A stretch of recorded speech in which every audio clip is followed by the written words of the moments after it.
nice crowd. Sometimes I finish a speech and they say, "You did a very good job on that." I said, "No, it's always the audience that makes the difference." So we have a wonderful group of people here with us today. I think we should recognize one individual that put probably a few hours into making sure this would work. Because, you know, the government actually canceled that other hotel. Can you believe that? They owned the property. They said, "Get out." I told Daniel, "Don't sweat it. We might get a room that's even bigger." And it turned out well.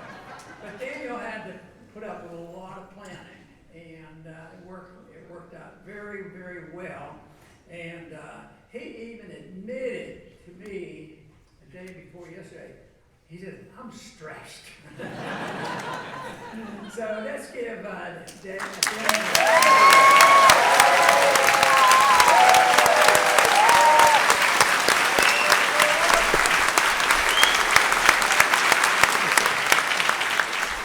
It'd be real hard to go down the list of speakers because we had so many. I can't think of any. It wasn't just great, you know. It was a wonderful, wonderful program. And it's just too bad that we can't do it more often. And we've had this spell. We feel like we haven't been on the road doing our job. And yet it's worked out real well. The one thing that I noticed is that it's been helpful to communicate with true believers with the Ron Paul Liberty Report. And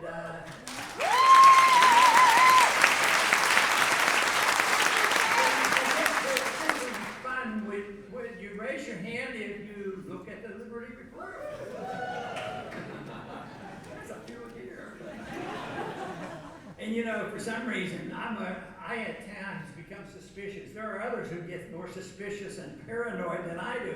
But sometimes I think the numbers that are reported, you know, on YouTube seem to be smaller than what we actually sense and feel. But nevertheless, we still have it as a vehicle. It's great that we're able to do it, and we try to have backups in case the lines don't work so well.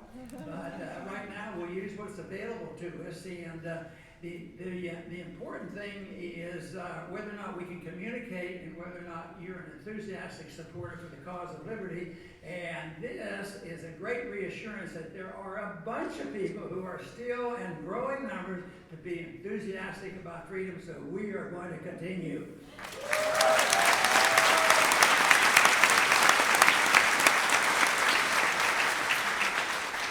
You know, we have a lot of problems, and the speakers have spoken a lot about the problems. And I will talk about, you know, difficulties, both financial.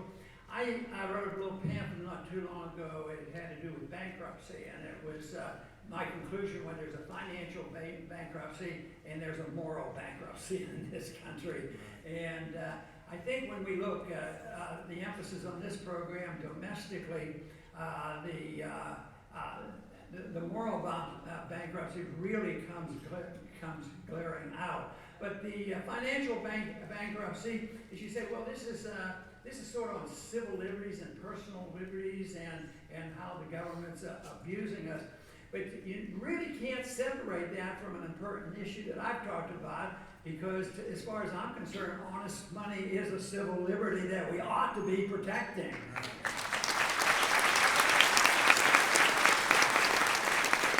You know, we have the First Amendment, especially talking about freedom of speech and freedom of religion and freedom of press, freedom of assembly, and these are all important. But we also have this emphasis on petitioning the government, and that legalizes actually lobbyists. I mean, you don't have to say that petitioning the government is always a bad lobbyist.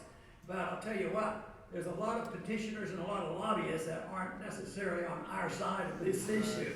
Matter of fact, it's gone to the dogs is what it is. You know, the people that come in there, when you just think of the organization, take the military-industrial complex. And now we have the pharmaceutical medical complex. And this petitioning of the government, I would expect that our founders would be just aghast And what that turned into, yes, we should have a right to go to the government. But you know, did you ever think about it? If the government, instead of being this big, was this big, there wouldn't be so much effort trying to get something out of the government because the role of government would be so small.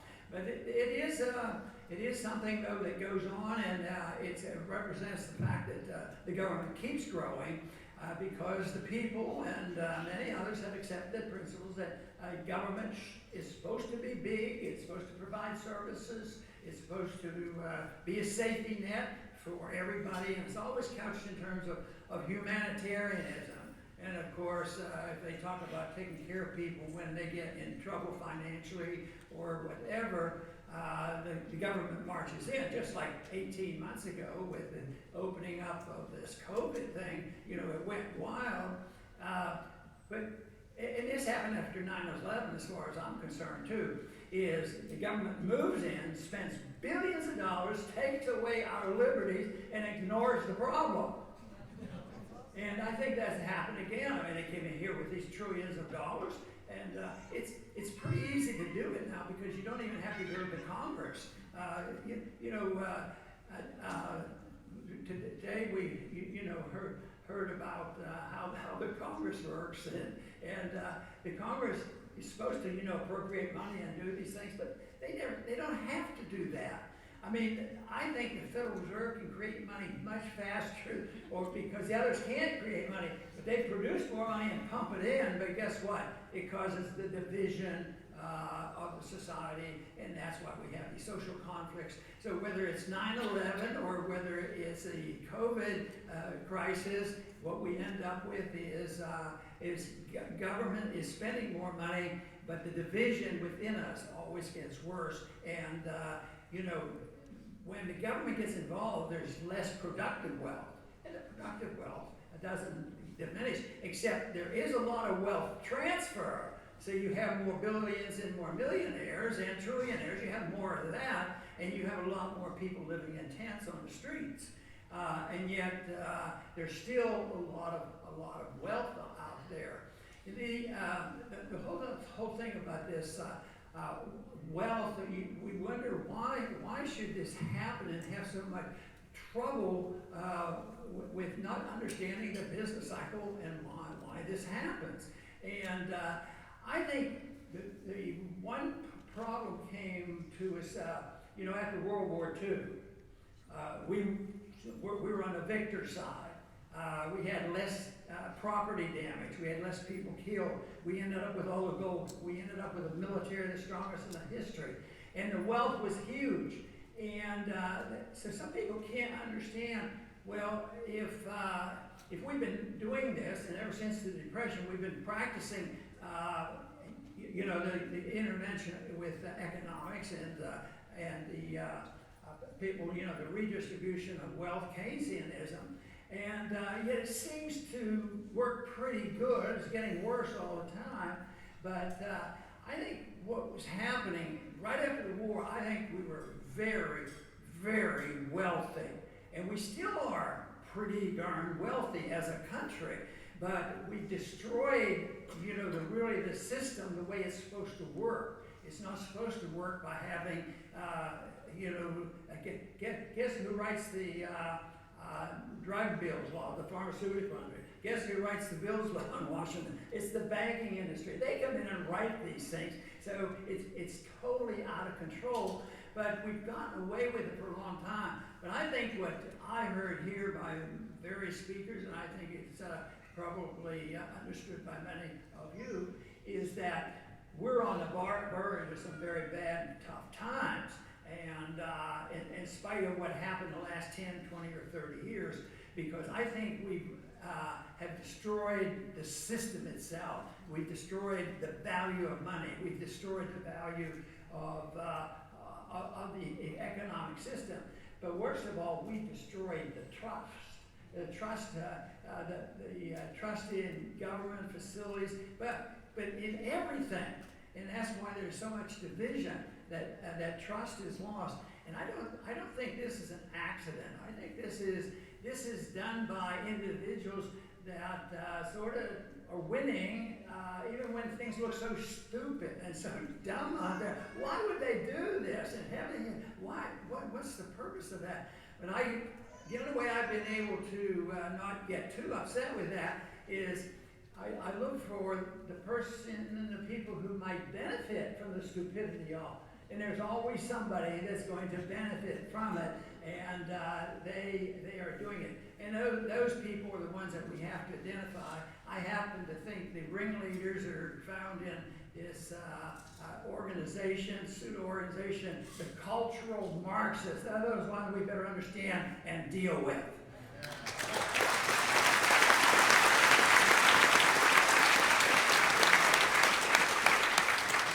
They have been very well, and I think we are seeing and witnessing all these things that are going on. And I think the tool that the cultural Marxists use is this wokeism. And I think wokeism is a significant event. It's a bringing together Antifa and Black Lives Matter. And those are the tools that they use. And you might say, well, why did they do it? It's all backfiring, isn't it? But you have to remember the understanding of Marxism is, from the very beginning, it's just not a new idea for the Marxists. They said if you want to have true Marxism, what you have to do is cleanse it of this idea that people have personal responsibilities and they have a higher law that they're supposed to follow. They might have religious beliefs.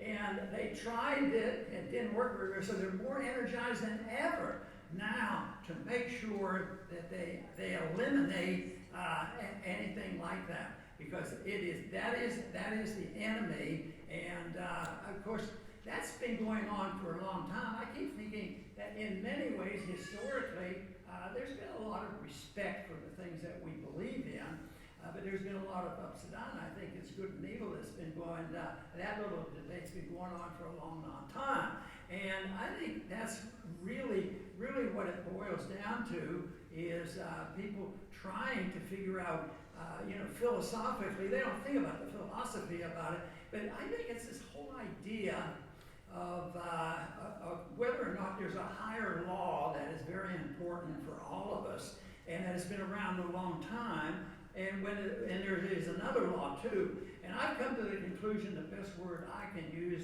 for this contest going on is those of us who would believe in a higher law and the principles we espouse.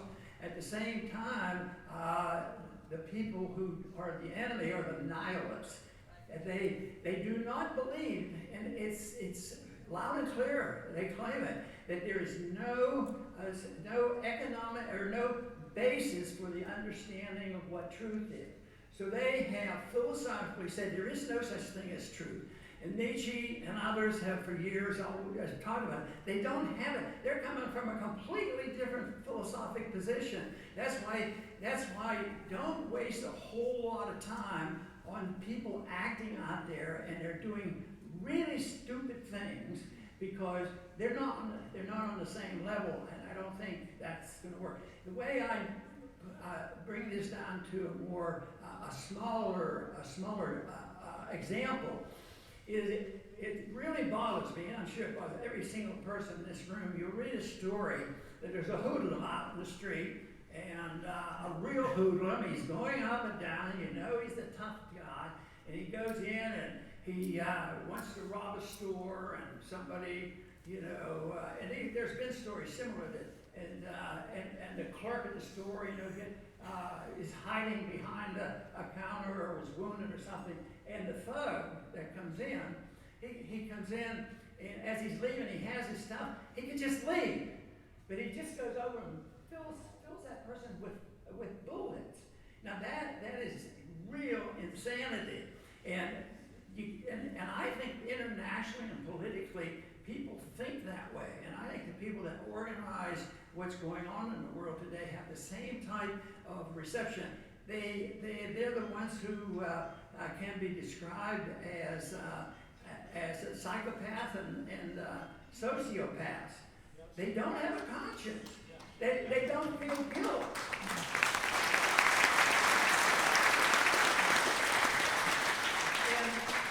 And that means, and they accept, the one thing they do accept is that use of force is irrelevant. because there are no consequences.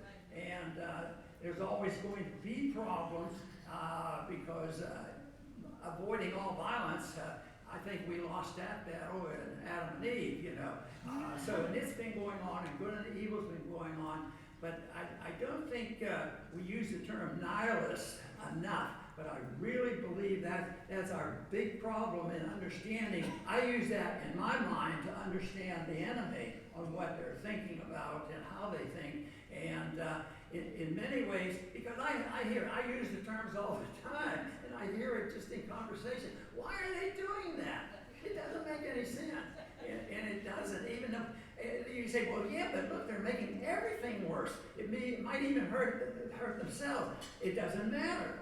It doesn't matter. Their goal is to wipe everything out that we believe is decent.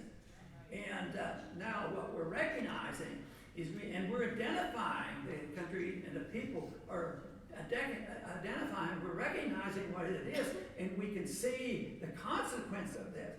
But I think one thing when we talk about rights and protection that we have ignored, and it isn't explicitly in the Constitution, but it's in the Constitution. The First Amendment lists them in a way. But the one right that I think we ignore is sometimes I go through the amendments or what we're protecting. Yeah, if you have the First Amendment, we can do anything because we can still reach the people. No, we need the Second Amendment because with our guns we can defend ourselves, and on and on. But I think one thing that we ignore is the understanding of property. And I don't think that's something new.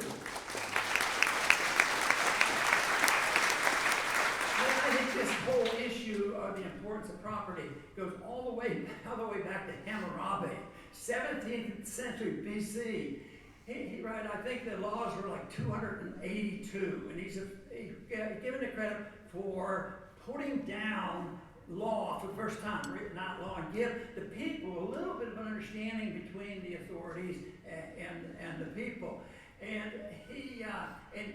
the one thing fascinating that I found about the Hammurabi Code is that 1/2 of those many laws that they passed had to do with contracts. And I thought, well, I didn't go through them all, but if you're having a contract, that means there were agreements. That meant there was probably an understanding, of contracts between individuals and also property. And so I think it started way back, and that's a long time. And of course, the Hammurabi Code and gave some pretty good advice on killing and stealing and these other things. It goes off on a tangent at times when you talk about the types of punishment that they used back there, but they recognized property. But I think, then it took 300 years for Moses to bring us the 10th Commandments. And the 10 Commandments actually is improved because it introduced the notion of a higher law too, as well. Now, when Moses brought that to us, it was no lying, cheating, no stealing, no killing, no murdering, and this was 300 years afterward. So it's been around a long time, this whole thing, about property. But I think incrementally we've improved our understanding of the essence of property.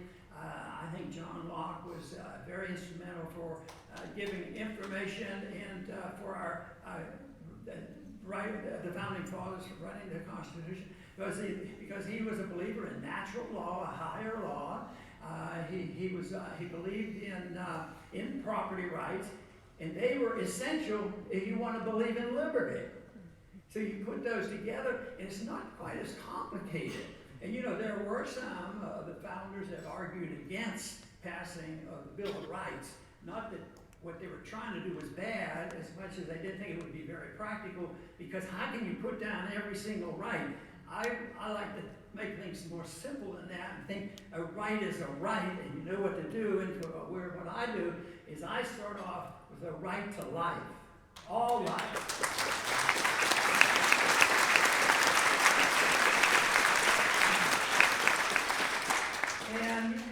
And you deal with that, and then you say, well, we all have our lives, and we think we should protect it.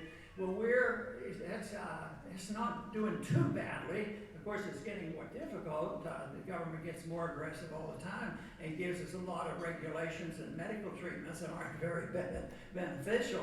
But the chance of that happening, the medical profession gets, interferes with this so much. But the property rights issue, I think, is very, very important because when you think about the listing on the First Amendment, if you have freedom of the press, well, you need a newspaper building. Okay, you want freedom of religion. Well, you need a church or a synagogue or whatever, and you have it. And if you respect the property, then you really have the right. So this whole idea of a right, but there are some that would accept this, but they wouldn't accept the libertarian addition to that right to life, and that is that you cannot use aggression to have your way in any matter. Whether it's taking a property or regulating and telling people what to do, and yet to me it seems so wonderful on how this would work. It's sort of sad that we as a group, you're all involved, we're all trying to do something more, but when you compare what can be a consequence of a free society with a recognition of individual liberty and personal rights, compared to what we have had in this country for hundreds of years, because we have drifted a long way from the Bill of Rights. I mean, what number in the First Amendment do we protect? Just with COVID, they just badgered and cut them to pieces. So it's something that we as a people must understand what it is in order to protect it. And I can't see how you can do it unless you do have an understanding of a higher law. I don't think that the Constitution's been around for a long time. And I think I could make a case and go and say, from the very beginning, there was a disintegration of the principles of the Constitution, and some of those comments were made today. So it doesn't do it. It all depends on the character of the people, and that's why when I talked about the bankruptcy, the financial bankruptcy, we know to spend too much money, have debt, print money, and all that, but then. The rest of it, the whole thing, depends on the morality of the society and the people. And you say, well, everybody has different views. I think that's wonderful. We have different religions, we have different jobs, we have different emphasis, we raise our kids differently. But as long as the one rule, the one law is followed, that there's to be no aggression, we can live with it. This is why I like to go to some of the progressive groups, the liberal groups, that are willing to be honest, and they haven't, dug into the nihilism stuff, and just say, look, why should we be fighting? I want my freedom, you want your freedom. But your freedom means you don't even have to go to church, or you can go to a synagogue, you can do anything as long as you don't hurt people. What's the big deal, And it's something that I think I keep working on it because I would like to make it as presentable as possible to make people say, that makes sense. That really makes sense. So that's what we should be really looking at, is how to present the case, for liberty. But there's a lot of things that are going on today, though, that are pretty darn scary, because I do think the financial crisis is going to be very, very bad. And you say, well, how can you get any optimism out of there? We heard a lot of pessimism. We had some optimism here today. But I think that, when I look at it in a perspective way of what we're facing, and look at what our country has faced in my lifetime. I was born during the Depression. I remember the tail end of the Depression, and it was a mess. And what was the first thing that Roosevelt did? He stole all our gold. I didn't like that idea either. So no, and it was bad times. The government created the Depression and made it worse, and people suffered and people died. And it was a tragedy. And then it was financed by a Federal Reserve System. It was unconstitutional, and that should be abolished.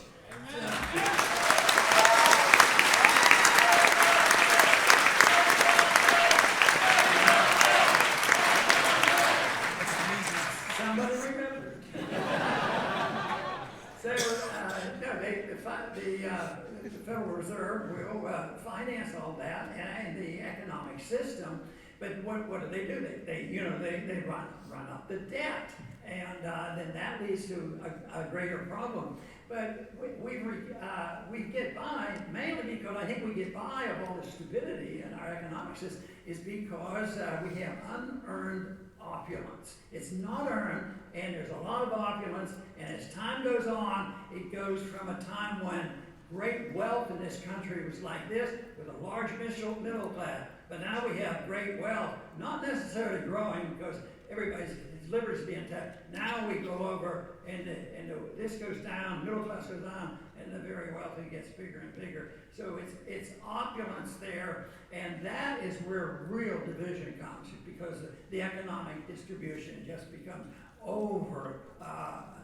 overtowering to the people, and it's real easy to demagogue, and that's why we can actually find these Marxists in the Congress now. There was a time back when I was leaving Congress, and I was talking to somebody, and I said, the one thing is, I was always looking for a little bit of optimism.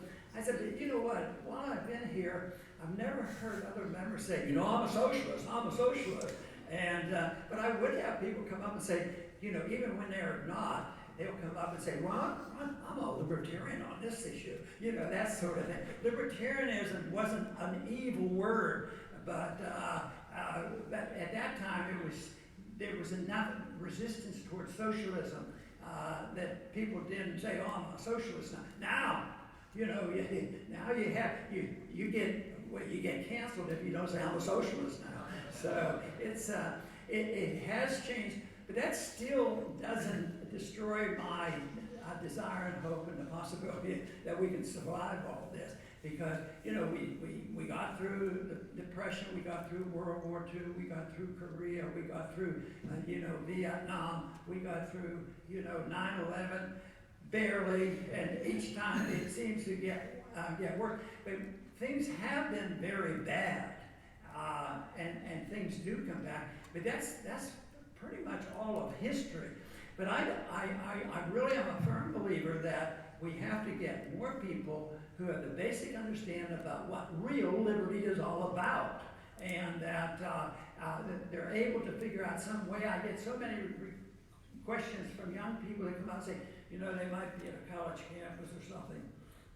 And they'll come up and say, Dr. Pope, what should I do? What should I do? I agree with you. And my answer to that, do whatever you want. Just do something.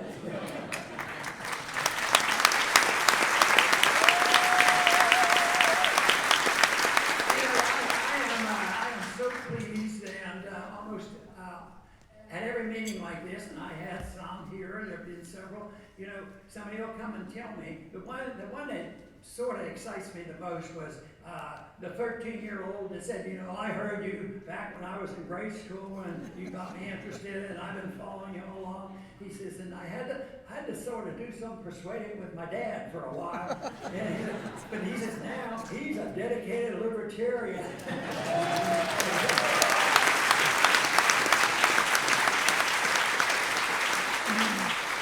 There was one time during the presidential campaigns that a couple came in with a young teenager. I think he was 14 years old. And he came in, he was so excited, because he had been following the campaign and he knew what was going on. I actually complimented him there. I said, he told me what he knew a little bit about the Federal Reserve. I said, you know what? You know more about the Federal Reserve than almost every member of Congress. So that's encouraging, but I still have people come up, and they're all around the country. And that's the neat thing about people getting excited about liberty. It's neat that it's out there, and it's neat that you can't count in and dismiss it. There is a remnant. There is a remnant philosophically, in a religious sense, and in a political sense. There's always somebody there that's going to cling to it. And there were quite a few in the 30s and the 40s and early 50s that really came together and did the publications, the early libertarians. There were even a few in the Congress. They didn't call themselves libertarians, but there were people there writing and studying and refining the principles of liberty. The one person that I quote a lot and give credit to, because he influenced me personally, was Leonard Read at the Foundation for Economic Education. And he talked about how you present the case for liberty and what liberty is, and it was, you know, the nonviolence of it all. So it was there. But I love it when young people come out and they're very, very successful. If you look at some of these cable now talk shows, sometimes I have to go ask Daniel. I said, no, this person here, what does he do? But I want to check on it. And a lot of them were people that you know got started in our campaign, and they're very successful. And I love it. You know, there's some have, you know, been successful in the financial sense too, but they're getting the message out there, and it was because they did something. And but I think we all have this responsibility. You know, we have a responsibility to do something, and you know, it's something that if we're not inspired to do something, of course, nothing will happen. But I think that there's a lot of that activity going on. It really inspires me. To tell you the truth, I probably get more from a meeting like this than you get, because I really enjoy meeting people that would put the time and the energy and invest and talk and try to protect your kids and all of this. So I lean toward a demand that I be more optimistic, and I can try to justify it. But I also, you know, think it's really, really bad. There was one time I was talking to a college student during the campaign, and the issue came up about the Constitution in one of the debates. And of course, you know, my position and somebody else said something similar to what I was saying. And so afterwards, he came up, he was very excited. He was telling me, well, I really like what you're doing because you're talking about the Constitution, you know, this sort of thing. And so I said, yeah, but, you know, so-and-so, I think, I think he might have been that mayor of a big city. He said, I said, the others were saying that too. They were promoting the Constitution. I said, well, why are you telling me that? They said, we don't believe them. And you know, there is something to that. People, and that's what's happened now. We've destroyed the trust. You know, in Washington, I keep thinking that, you know, with my experience, I can sort of neutralize and not get too upset with people. And I did a lot of that, and I tried to work with people who disagreed with me, and got a convert here and there. But it's difficult to do it. But there's a lot of people who are out there and they're looking for the message. They have to think of things, and there are a lot of things now. If you want to get more information about you know, the economics, especially, and all the things on libertarian, I still think the Mises Institute is one of the greatest, and there's a lot like that.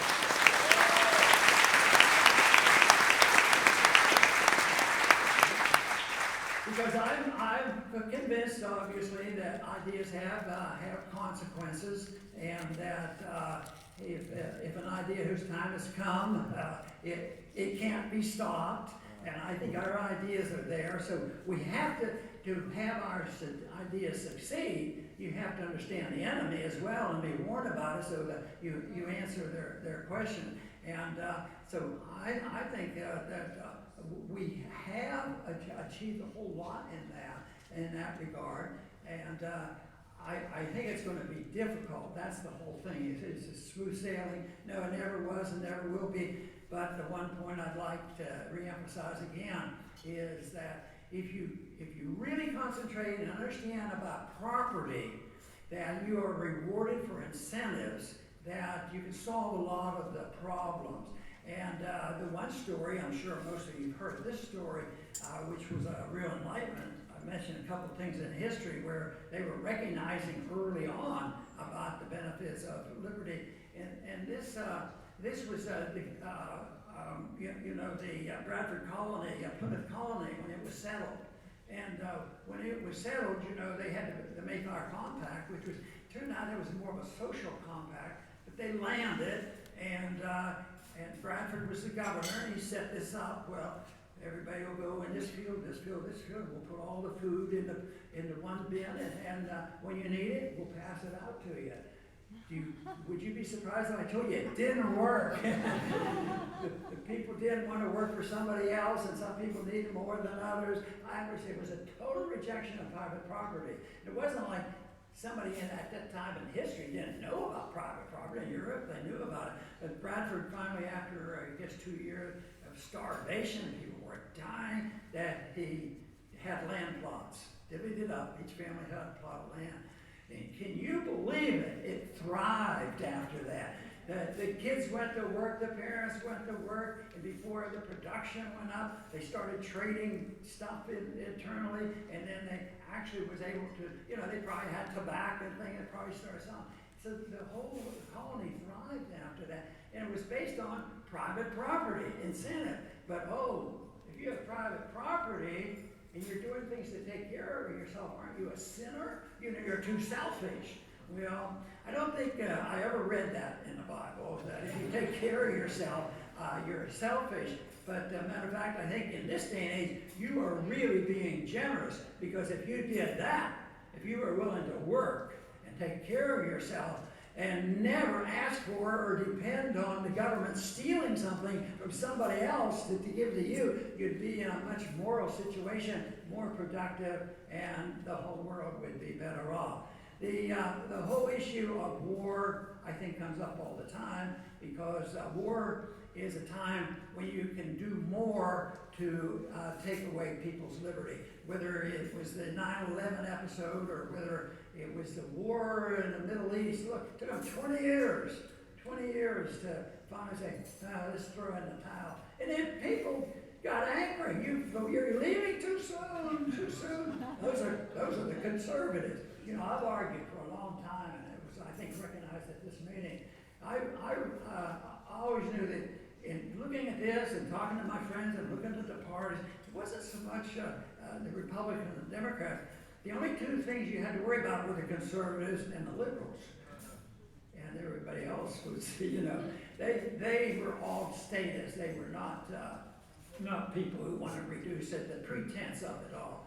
But I think that's academic, because the only thing that really counts is what people believe in and their moral fiber. If you have people, yes, nobody will be perfect. There will be mistakes, and there will be violence when there shouldn't be. But I'll tell you what, we had a small test of it, a small dose of it in our early history, and we thrived and we lived on it. In a way, it's an interesting backfire on us on that, an unintended consequence. With a relative amount of liberty, it can hide a lot of mistakes by government. For instance, if the government's printing a lot of money, we know eventually it'll push up prices. But if you have a fair amount of freedom, and you put a lot of money in, and productivity does this, it hides the distortions, and nobody knows. That's sort of what happened in the 30s. There was inflation, but it was distorted because the CPI wasn't going up. So it's something that we in understanding this, we realize that so much is corrected, and we should be able to look at the positive things. But I tell you, I can't now ignore the subject of nihilism and the nihilistic attitudes of that kid going in, bang, bang, bang, bang, and have no remorse, no feeling. And just think of what it's like when a George Soros and a Bill Gates goes about what they want for this world. Believe me, they don't lose any sleep over that. What we'd like to do is spread our message so they might start losing some sleep.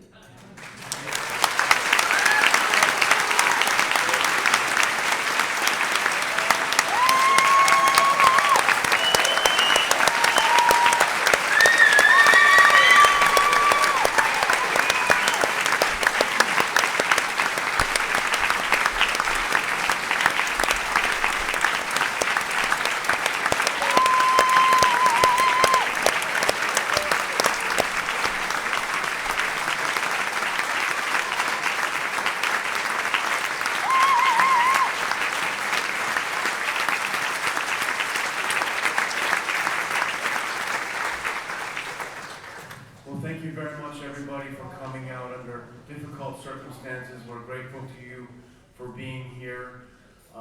We know that everyone wants to say hi to Dr. Ball. He does have to catch a plane, so please try to respect his time. He needs to get out, but I'm sure he wants to say hi. And thank you again, everyone. Gold and silver, 4 o'clock in the Red Fox room. The rest of you, hopefully we'll see you next year. Hopefully we'll be able to do this again, and hopefully we'll be in better circumstances. Take care, everyone. God bless.